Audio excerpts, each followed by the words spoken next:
Mr. O'Rourke.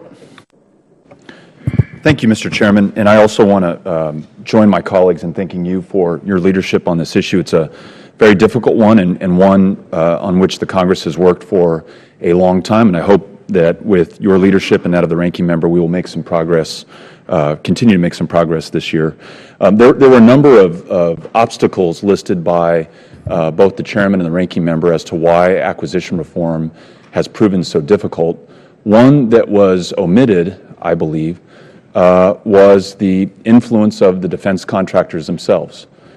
We know that in 2014, which is the last year for which we have full data, they spent $70 million to influence the decisions that lawmakers make. And I think that is a factor. I don't know how large a factor. We can measure what they spent. I don't know what its effect is on the ultimate decisions, but it is a factor, and I think that needs to be included in the calculus for reform. And I would link campaign finance reform to military acquisition reform. I think those two things are important, and I'd welcome any comments on that.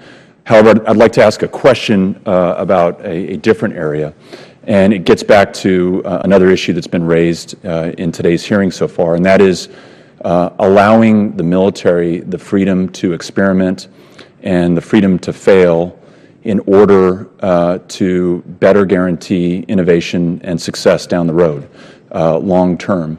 And so, General Williamson, I'd like you to talk a little bit about the Network Integration Evaluation, or NIE, and the Army Warfighting Assessment, or the AWA, one which looks at programs that are programs of record, and the other that allows the Army to experiment with programs that are not programs of record, and how those two work together to satisfy the concern that many of us have raised and you have pointed to. I think I heard you say that we're looking for early, more experimental stuff, not necessarily connected to programs of record, not necessarily connected to identified gaps, but those kinds of things that may appear in the future unbeknownst to us now. Sir, thank you for the question. So this is one that I think as an Army we're very, very proud of in terms of the development of both the network integration exercises and the new warfighting assessments.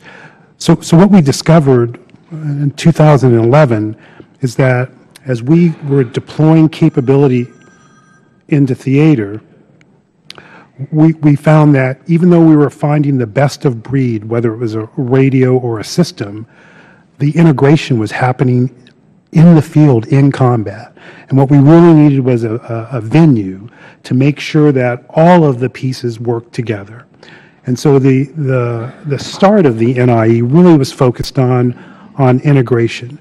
But at the same time we were doing that, so we really discovered that we did not have a good operational venue to look at new capabilities, get the warfighter to touch them early on, and influence the requirements process, and to make changes, refinements in the requirements. So the network integration exercises quickly evolved from pure integration to also looking at what is the effect of introducing this new technology. Because here's what I would offer to you, is that in some cases it's not a new thing, it could be a new use for an existing technology, and how you do tactics, techniques, and procedures, how you organize your unit, all of those things have an effect on am I increasing war fighting or the power of that unit. So as we discovered that, the NIEs really were technically focused, and we discovered that we needed to also spend more time reaching out and looking deeper, further out. What capability do we need 5 years, 10 years, 20 years from now?